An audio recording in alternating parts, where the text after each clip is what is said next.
Radyo Katipunan. News, insights, inspiration.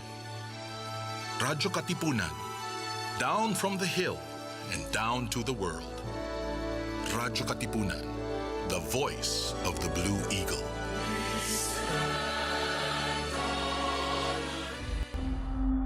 Huwag kang magulat kung sa darating na panahon ay ikaw din ang paratangan ay rebelde, anti-Espanyol, anti-Iglesia. Gawin mo ang tama.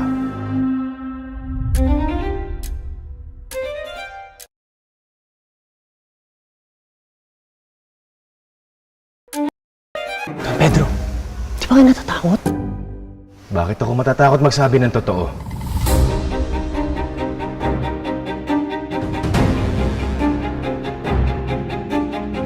Hindi niyo ako pinakikinggan!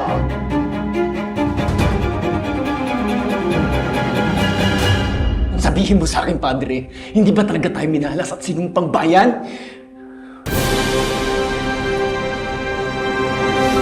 Buhay pa ba ang alab sa puso mo?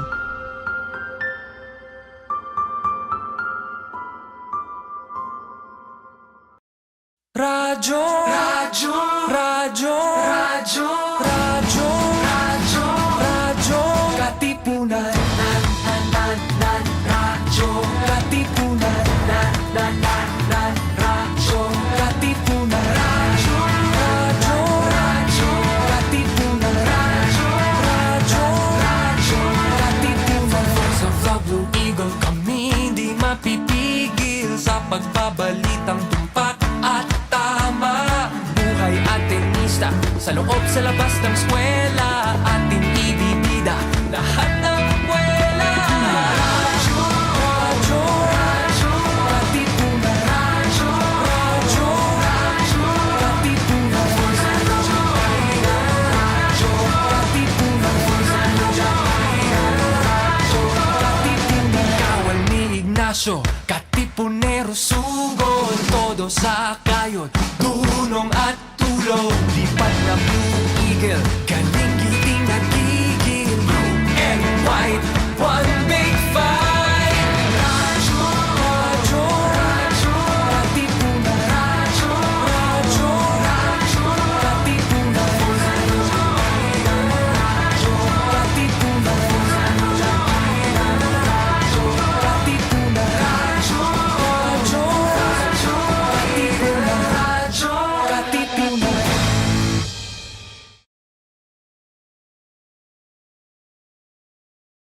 It's time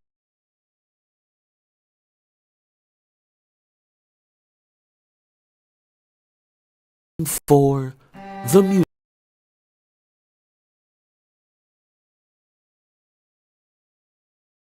Class. Join us for evening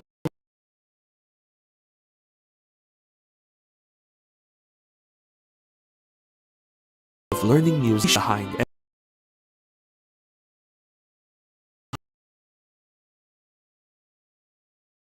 um,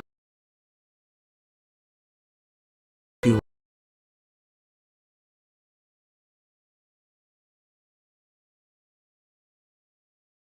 And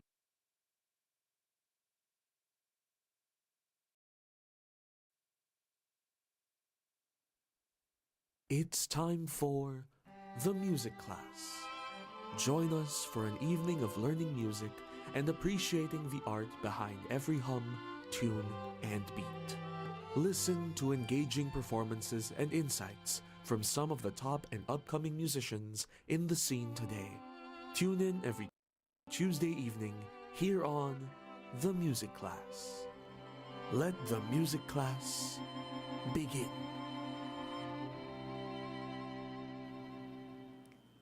Isang mapagpalang gabi sa inyong lahat. Welcome to the Music Class, your music education program on air and also on radio and on live on Facebook and YouTube. We are here on Radyo Katipunan 87.9 FM. Listen, watch, and learn from our guests every Tuesday from 7 to 8 p.m. This is your maestro on air and online, Prof. Batanes, bringing an exciting new way to learn and appreciate music. Well, ngayong gabi po ay isang very special evening.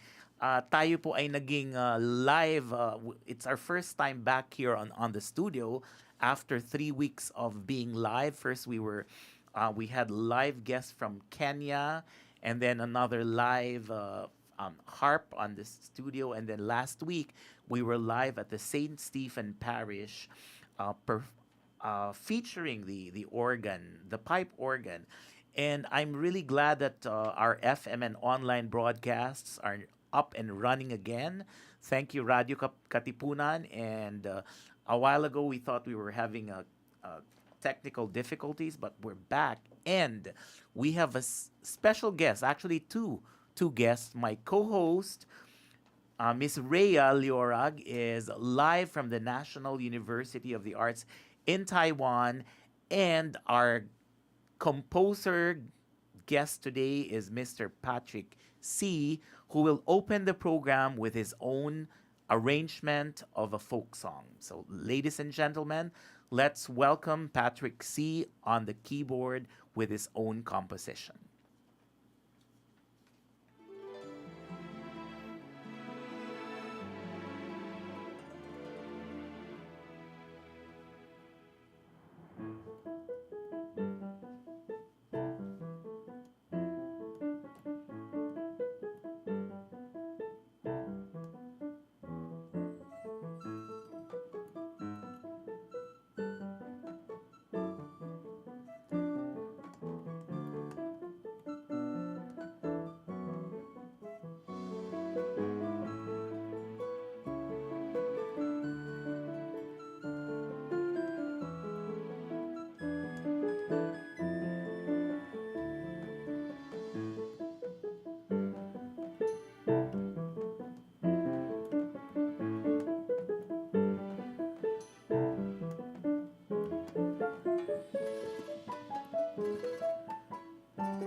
Bravo, Patrick. Welcome to the music class. And Rhea, thank you for co hosting with me. Hello, Patrick. Hi. Yeah, I'm there. Are you there? Patrick, how are Hello you? po. Okay na po. Thank you for Okay, no. having me po. Okay. Oh, Rhea, how is it? How is it going? It's very cold right now in Taiwan. We're Oh, at really? 19 degrees. Wow, parang Batanes. Ganyan Yeah. sa Batanes ngayon. 19 degrees.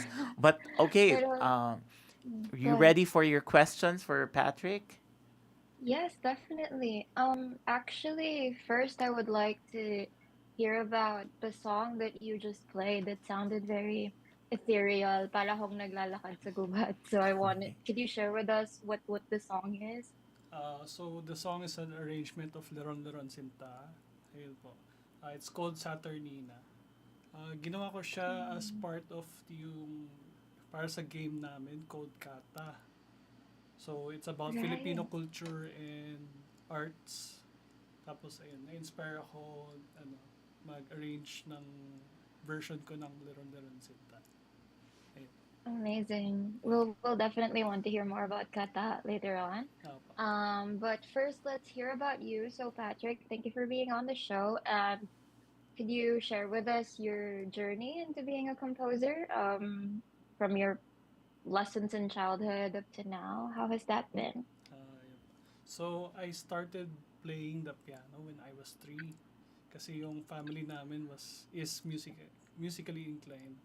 So, my lola was an organist, tapos my mom knows how to play a piano.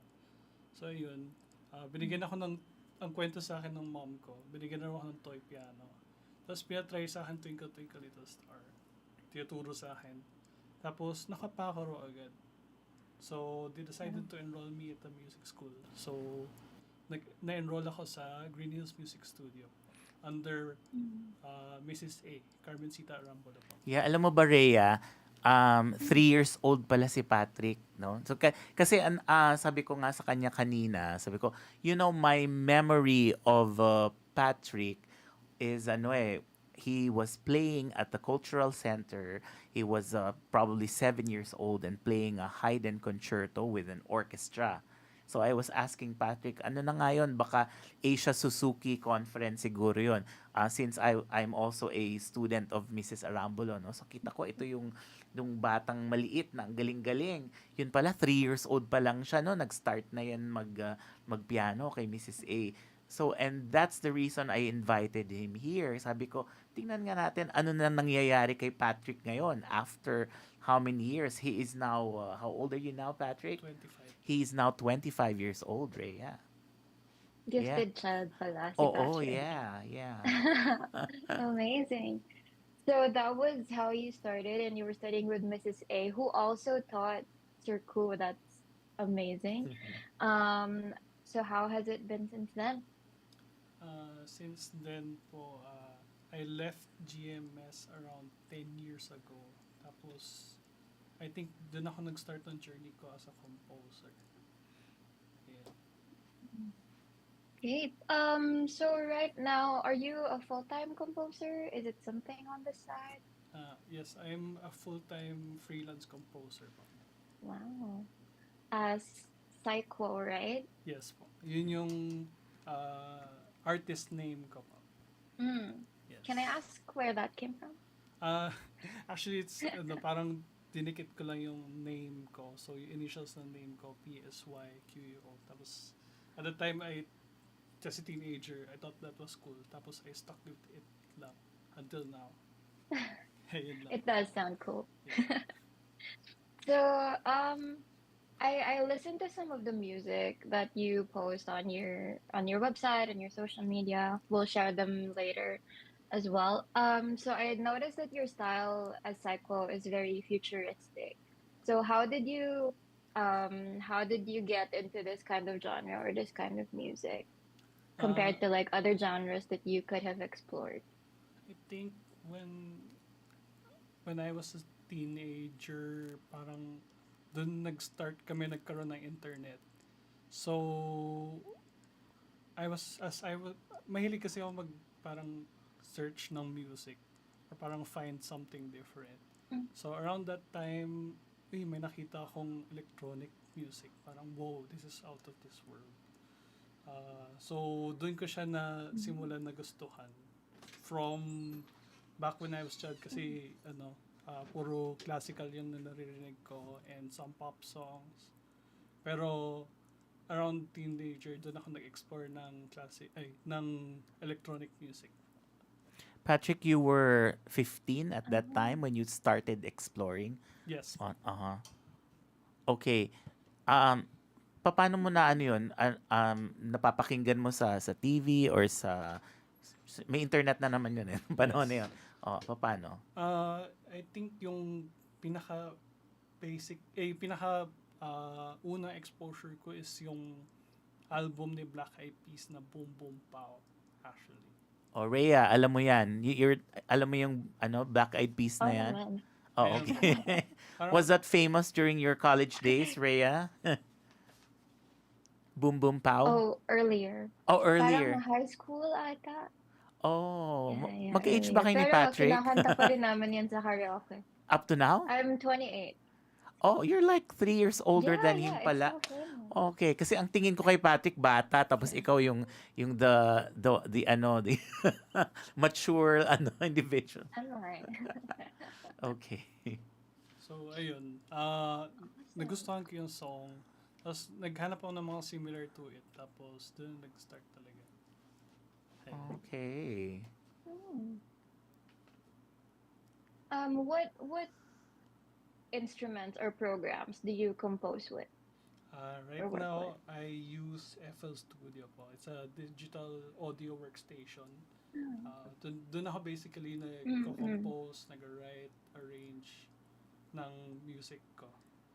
Tapos, FL Studio? yes, FL Studio. Fruit Loops. How do you Fruit spell Loops, that? right? F tapos FL. Yes. FL Studio. Where is that that's something you buy, it's an app? Yes. It's And a software program. Software program. Okay. So, nung nag-start ako, I was just tinkering kasi hindi naman formal I was not formally educated about music production. So, I started searching about music yung sa YouTube, parang tutorials on how to make songs, how to produce. Tapos, from there, nag-build up yung skills ko in making music and composing. Ayun. So when you work with FL Studio, do you make the sounds directly or do you still use instruments like record your guitar or your piano? Currently, my space is very limited. So, lahat ginagawa ko, everything I do is inside the computer na. Including yung piano, yung mga acoustic instruments. Medyo limited lang kasi. It's doesn't sound that realistic, diba? Pagka virtual instruments. Pero, I work with that limitation to make parang a different kind of music naman. Ayun. Okay. Okay, very interesting. Well, that's really cool that you're able to make everything using the computer and within a small space. But yun nga, no, if you have more space and more instruments to work with, it'll sound more full, I guess. Yes. And I want to use that to segue to, I think you're supposed to share a sample of a classical piano piece because we really want to hear more about, Okay, Um, yeah. to hear more Yeah, of your actually, classical I was kind of skills. I told Patrick, well, you have to really let the audience know that you really came from this classical background. Kasi well, I don't know, was it ever helpful to you that whole classical training? Yes, of course. Kasi okay, before you play, no? So for example, yung FL Studio, you do you have a keyboard as well? You can work on your keyboard. Yes. And then To so you record. play something and the program translates your playing. Is that how it It will goes? record yung notes that I play. Oh, okay. to the program. To the program. Yes. So parang kanina yung umpisa, 'di ba? It's ano tan tan ta ta ta tan. It's Leron Sinta, right? And then you made an arrangement of it. You did the accompaniment, you did the piano part, and then what else we heard. Pero lahat 'yun parang input. Yes. Pero tinugtog mo sa keyboard, yung sa Yes po. Okay, okay. Pero ngayon, we will hear Patrick play a classical piece because this is, dun ko siya nakilala no? So Patrick will play, he said it's what? Invention? Invention number 8 po. Invention number 8 by Johann Sebastian Bach.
Bravo, Patrick.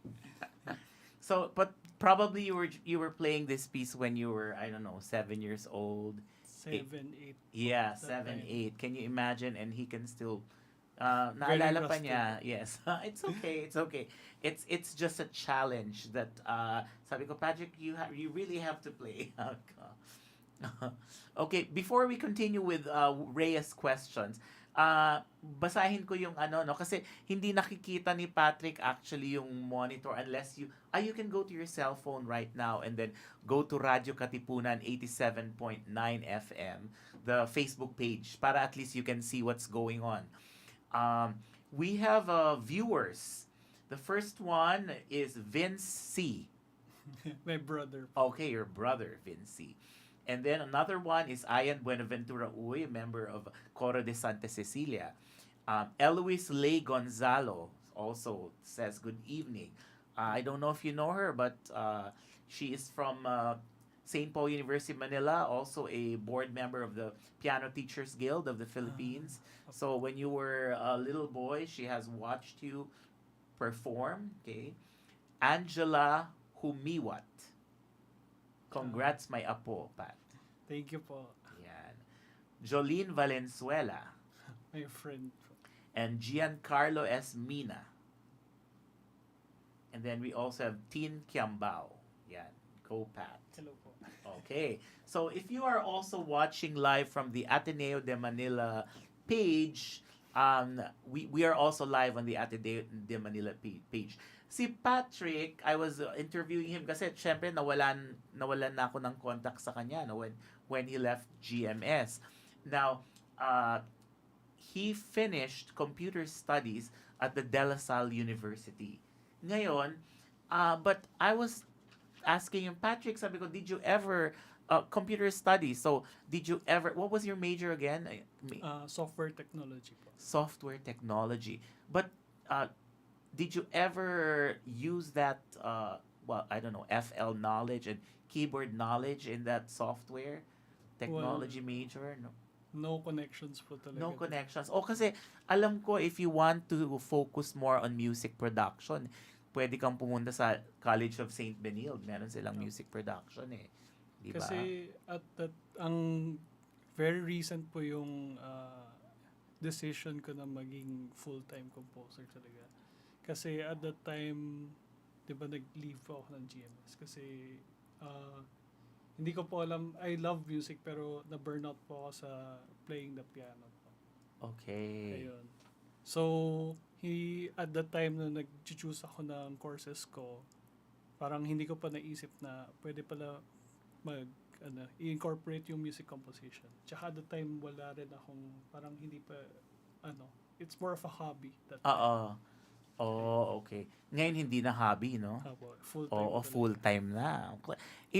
Alam mo sa Facebook page ko, Rhea, sa Facebook, ini-emphasize ko yan eh. Kasi if music is a hobby, hindi mo na kailangan mag-practice niyan eh. Parang on the side lang, ganun-ganun ka na lang. No? Pero look at Patrick, ang daming mga details.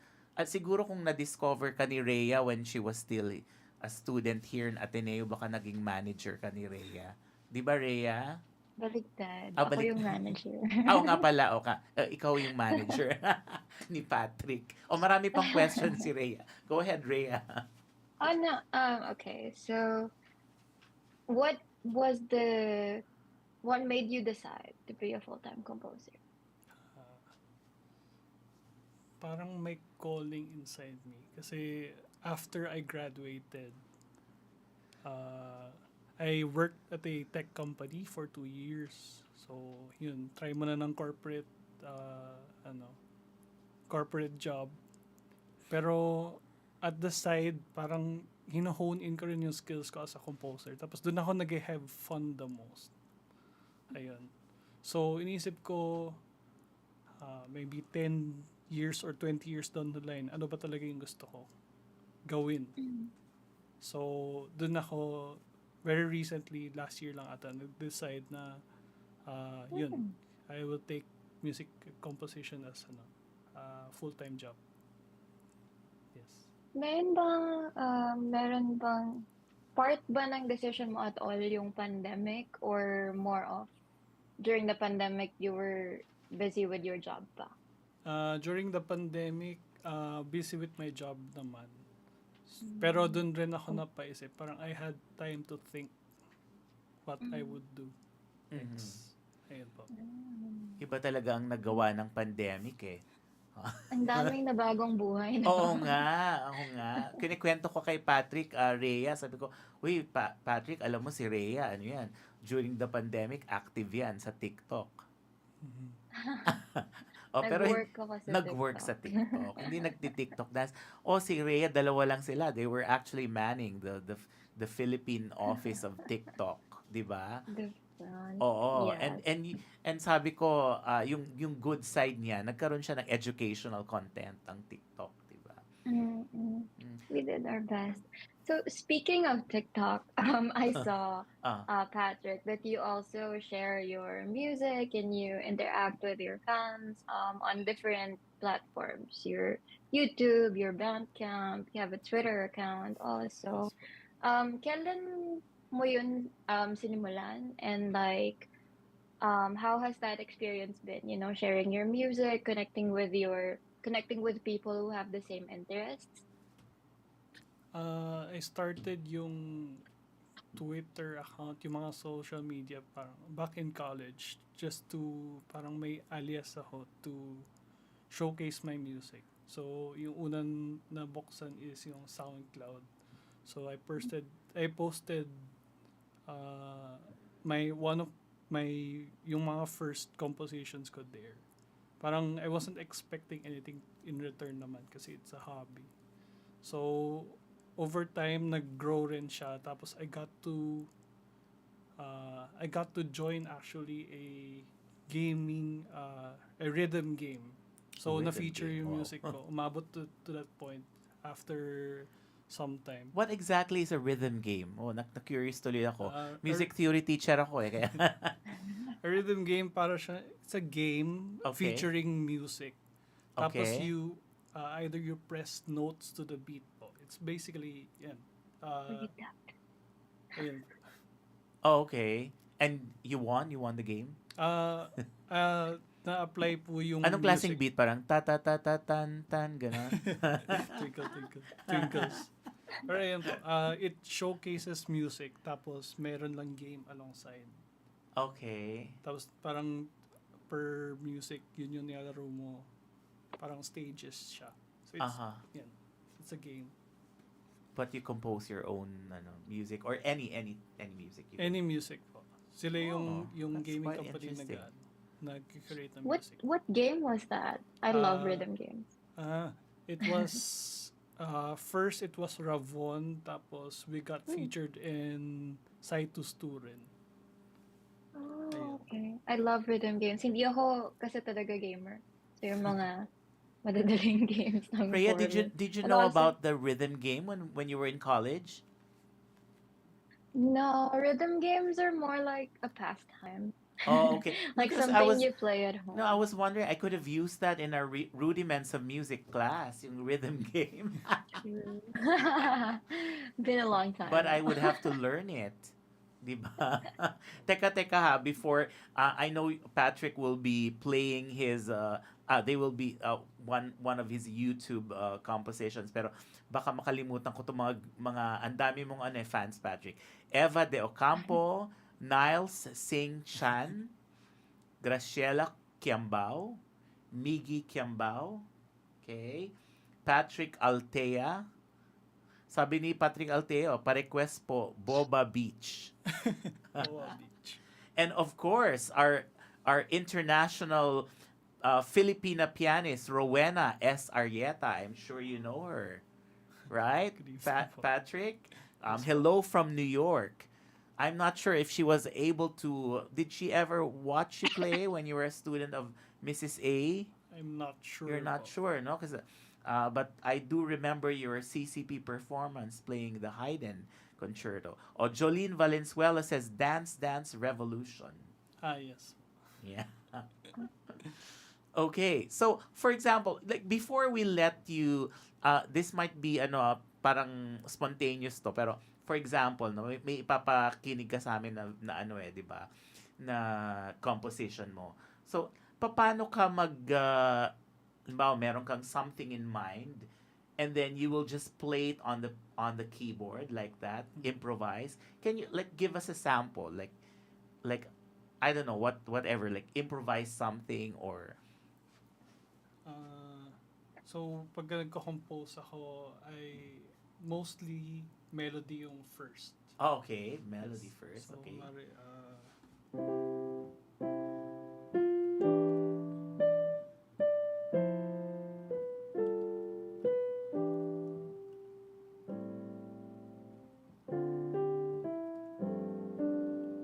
Okay. ayun. Sabi nga ni Miss Rowena Arieta nung nagko-compose siya, melody first. Melody. Tapos saka daw yung lyrics, lalapatan niya ng lyrics. Ang daming composition. Oh, pero yung ginawa mo ngayon, melody, but merong harmony na rin yung left hand mo. Yes. Diba? So, how do you, ano yung process niyan? I mean, did you have any training in harmony or theory or paano mo naiisip yung chord? I think from listening a lot of music, no, parang doon ko lang na-gets kasi walang proper training. Doon ko lang na-gets yung mga harmonies that I like. Okay. So, pinipick up ko siya, tapos parang pagka may narinig ako interesting, either I will take note of the song, tapos try ko i-replicate dun sa program. Parang i-arrange ko, uy, cool itong chords na to. Tapos, ayun, parang nag-build yung vocabulary ko around that. Music vocabulary ko around that. Okay, yeah. After playing so many Mozart sonatas and then Haydn something, di ba? Tapos Bach invention, biruin mo kanina, ganyan. Tapos biglang, wow, melody, harmony, ganyan. Okay, itong papakinggan natin ngayon, yung YouTube, ano mo to, no? Sample. What's the title, Patrick? A tribute for Camellia po. It's a cover of one of my favorite songs from one of my favorite artists rin. Okay, who is the artist? Camellia po. Camellia. Camellia is a Japanese electronic music producer po. Okay. So Camellia is a Japanese electronic music producer, and we will listen to this sample of Patrick's composition, A Tribute to Camellia.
A composition of Patrick C., a tribute to Camellia.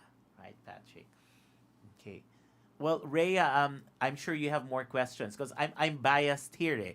I'm a classical musician, so ako No, go naririnig ko, on. sabi ko, wow, talagang galing ni Patrick, sensitive, sensitive ears, kahit yung parang may naririnig kong raindrops, tapos iba talaga pag marunong magpiano, no? Talagang nakaka-compose ng something complicated. But from your point of view, Rhea, you may have more questions.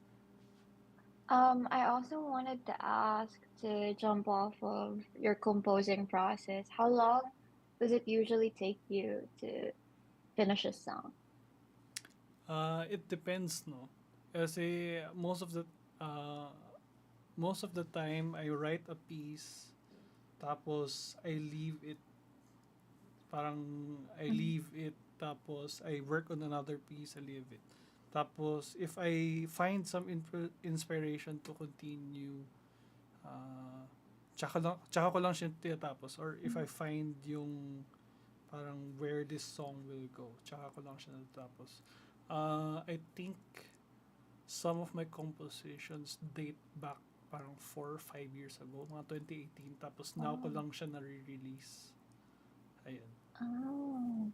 So it's really a full-time job, no? Parang kahit nasan ka, pag may naririnig kang anything that can inspire you, it can actually be part of your songs. Yes. How do you do that though, if like you're in public and then you hear something that inspires you? What do you do? Do you record on your phone or something? Yeah, sometimes I record on my phone. Other times I take notes lang. Tapos when I get home, I write it down sa software. Mm. Naalala mo pa naman. Yes. Paminsan hindi. Awesome. That's talent. It's like trying to, parang tinatry mo alalahanin yung panaginip pagkagising Yeah. mo. Like, Pero it's frustrating lang uh, pagka nakakalimutan mo yung piece. Pero if you believe, babalik rin yan. after 4 years. No, I'm kidding. Well, I also wanted to hear more about your work. So kanina naman, you played your version of the Rondaran called Saturnina? Saturnine? Saturnina. Um, Saturnina. And so I want to hear more about your work composing for video games because it's really very interesting and not a lot of us really know about, the music side of these games. So could you share with us about that and also your process when you're working on these things? Yes, of course. So I was taken, parang naging kinuha ko as a composer for Kata Kata Creative. So they're a Filipino-based, uh, we're a Filipino-based game company or media company. So I was with them since 2020. So in this case, yung Saturnina is a composition for our latest game called Kata. Ayan. So when composing for a video game, syempre may may visuals, may mechanics ng game. So parang may theme of what you're going to compose for. So ang usually hinihingi ko is parang visual. Kasi yun yung makikita mo in game. So I try to complement the visuals through my music. So from there nag-write ako ng idea ko kung how that place would sound like. Tapos from there I also ask for feedback kung anong pwede i-change, masyado mabilis or mabagal. Tapos yun. Natatry mo din ba yung game? Yes. As you're writing or later na yun? As I'm writing, paminsan natatry ko yung game, paminsan hindi. Pero mas better if you try the game kasi kumari hindi naman busy yung yung level or yung stage ng game. Parang if you're writing a complicated piece, parang hindi mag-fit siya. So it's better if you you have you can try out the game and see for yourself. So, ikaw ba, gamer ka rin ba? Like what type? Or not really? I was a gamer pero more recently hindi na ako naglalaro much games. Pero I was a gamer before. Pero I do still play mostly rhythm games lang nowadays. Oh. Naku, kailangan ko matutunan yung rhythm games na yan, Rhythm Na-intriga games. tuloy ako eh. Feel ko, Patrick, you have to recommend the rhythm game. Oo. The circle. Minabanggit ka lang kasi parati yung rhythm. Kasi malaki sa influence of my music came from rhythm games. Rhythm games. Okay. Kasi very diverse yung rhythm games scene. Siyempre, di ba, mag-compose ka ng song for a rhythm game. So, very colorful, very different siya. Tsaka, paminsan, complicated. Pero ayun, doon ko nakuha yung parang malaking influence niya sa akin. Kasi I like those. Yeah, after tonight, I'm really gonna research more on this. Na-intriga ako kasi, syempre, as a music theory teacher, and I also teach, I teach rhythmic dictation, for example. No? Si Rhea, I don't know if you remember that. So, Oh my God. I play the rhythm, Yes. and then you have to write down whatever I play. So, parang ganun yung the way we train our students. Pero, itong rhythm game na to, parang mas exciting eh. Mas exciting to. Yeah, I remember I had to memorize like Konkone, was it? Yeah, may mga ganyan eh. Oo.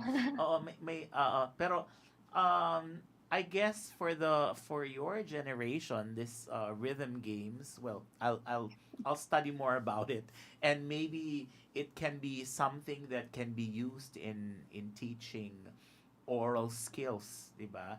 Kasi rhythmic, di iba-ibang klaseng rhythm. Patrick, by the way, no, I noticed on your on your website, iba-ibang klaseng genre, eh, 'di ba, music. So, does that mean that you can compose any kasi kung rhythm pwede ring bossa nova, rhythm din 'yan, 'di ba? Or yung mga dance rhythm, cha-cha, rumba, may gano'n. Even I was telling my student Franco last night, sabi ko, Polonaise, may Polonaise rhythm din. So, Lahat ba ng klase? All types of ano? That I compose po. Oo, yeah, yeah. Yun actually nakasulat dun sa yung sa page ko. I make music I like. So Oo, okay. So what are the music that you like? I like a lot of malaki yung variety. Sige. Pero mostly pinapakinggan ko is yung Asian na I don't know how to describe it. It's Asian side ng electronic music or desktop music, what they're Really? called. Also, there's an Asian side compared to Western. What? To the Western? Japanese, right? Really? Yes. Really? Huh? A Kasi lot of Okay. Japanese musicians. Oh, okay. very different kasi yung yung parang ideas, iba yung harmony, iba yung parang cliches nila, yung mga stuff doon from the Western tsaka sa Eastern. Pero nowadays, parang nakikita ko sa community, parang like, nag-blend sila together. So marami ng European or Western musicians na nag-incorporate ng mga Asian harmonies, yung mga maraming sevens and stuff. Mga ganun. Pero okay, Rhea, you were telling me Asian would be more Japanese. You were telling. I feel like, correct me if I'm wrong, but I feel like in this type of music, a lot of the like known artists are from Japan. They call it ACG, like anime, computer games, I think. Oh, okay. So they Pero really they have a whole genre of it. well, iba pa rin to sa yung sikat na, alam mo, 'di ba yung mga kabataan ngayon mahilig sa K-pop. Different din to, 'di ba? What Pero, would be the difference? for me, yung perspective ko niya, medyo similar na. Pero more Okay. catered sa, parang mas mainstream ang K-pop. okay. Pero when you listen to K-pop, diba? From my perspective, Yeah. very, ano yun, compared to Western pop, parang mas colorful yung sounds ng K-pop. Okay. Rhea, are you a K-pop fan? Marami ding, I am a K-pop You fan. are? Okay. I think K-pop is it started very Western influence, especially during the early, like, the batch 1, batch 2. But now you're right. It's getting more colorful. It's getting more Asian identity also, because they got what they learned from Europe and the States, and then they made it their own. Okay. And to that point, I think a lot of, how do you call it? Like computerized or like produced elements also. You can really hear that in the K-pop songs these days. Okay, okay. Parang kasilag pala yan eh. European Western trained, and then suddenly lalagyan ng Asian element, 'di ba? Parang East-West. Oh. Yan sa classical world, parang gano'n nangyari, no? So, anyway, okay. Ano muna tayo ngayon, ano? Let's go back to our viewers, and then I have a few announcements. First, the viewers from the Ateneo page. Judge Glenda Paziwagan, she's from Batanes, and La Paz Cabal also watching from Batanes. And then Rado Gatchalian says mabuhay. Okay. A lot of other viewers from our the other page. I'll read it later. But in the meantime, I would like for those of you who are watching on live stream, the first one I'd like to promote is this urban jeepney jazz and entitled Urban Folk.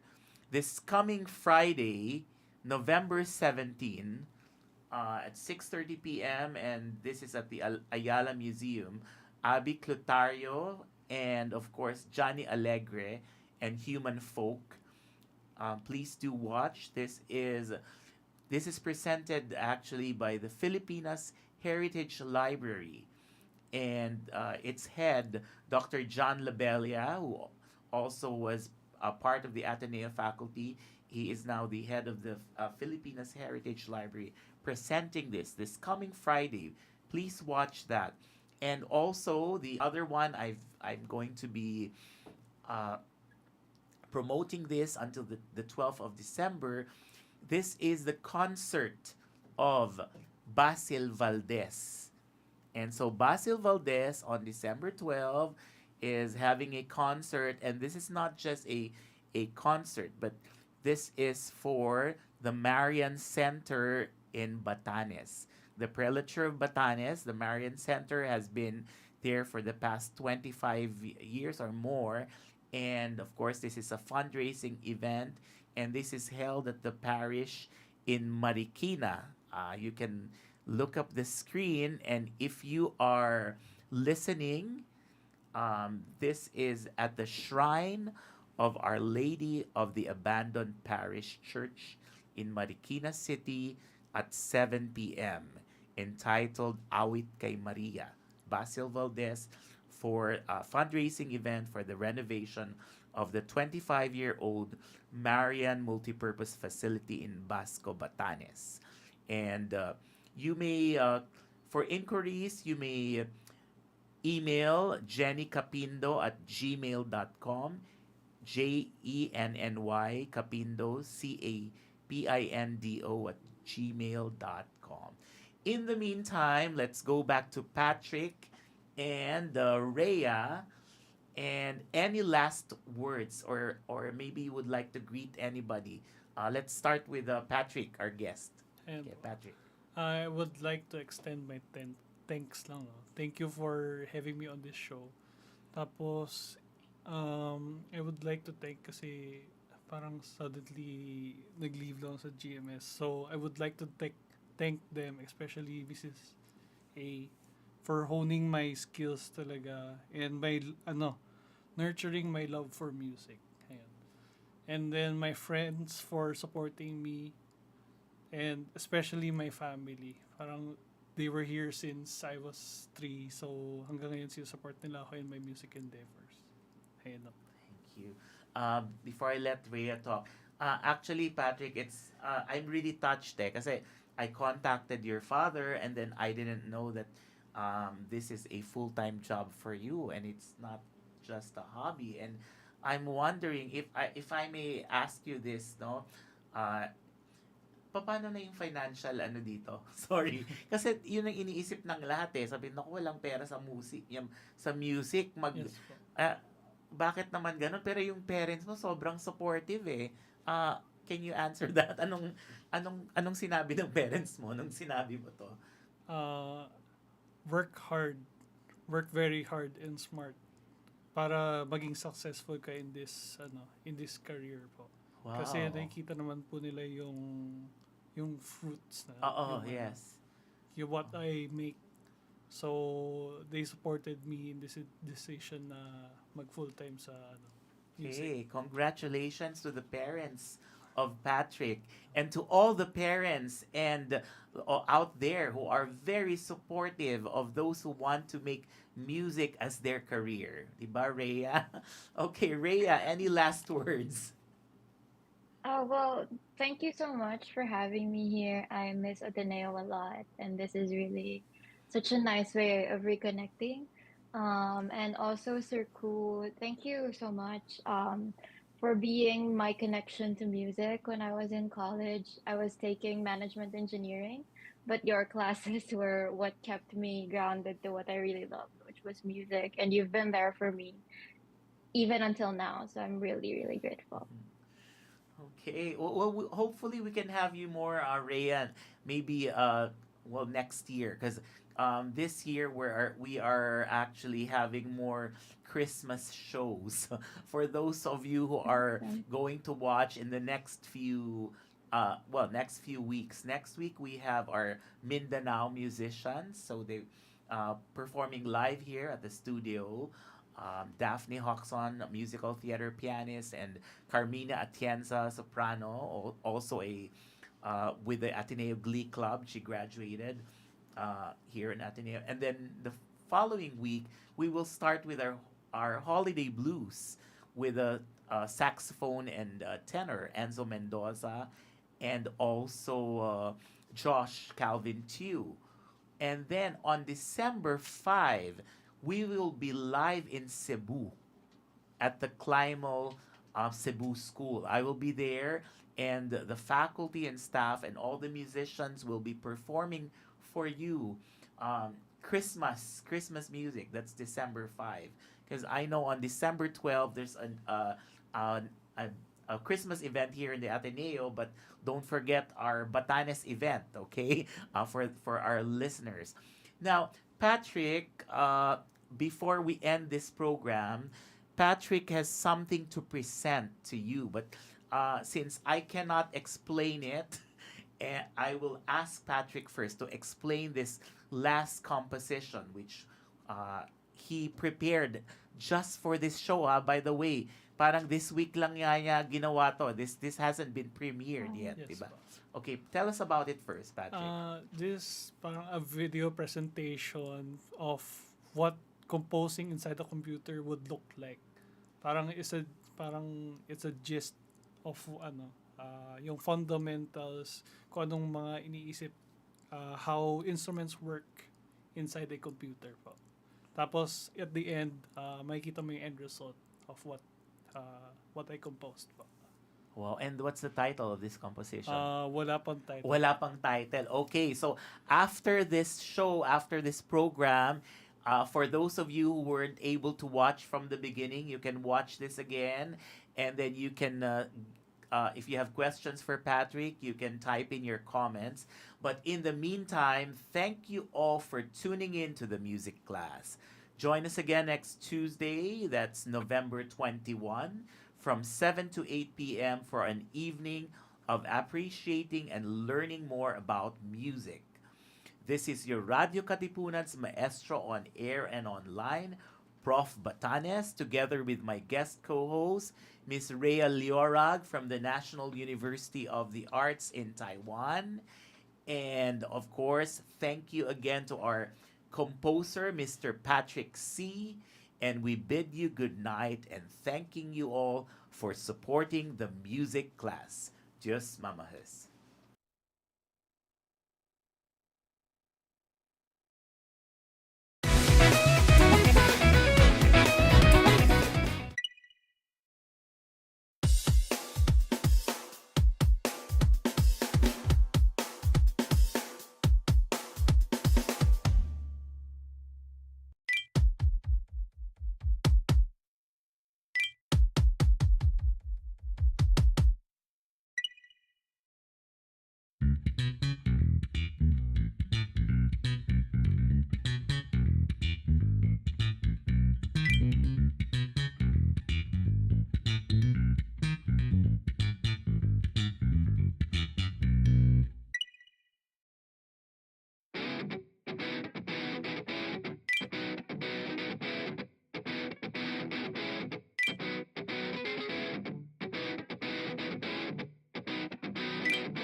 Just keep it, remember every day and live it. What's your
It's time for the music class. Join us for an evening of learning music and appreciating the art behind every hum, tune, and beat. Listen to engaging performances and insights from some of the top and upcoming musicians in the scene today. Tune in every Tuesday evening here on The Music Class. Let the music class begin.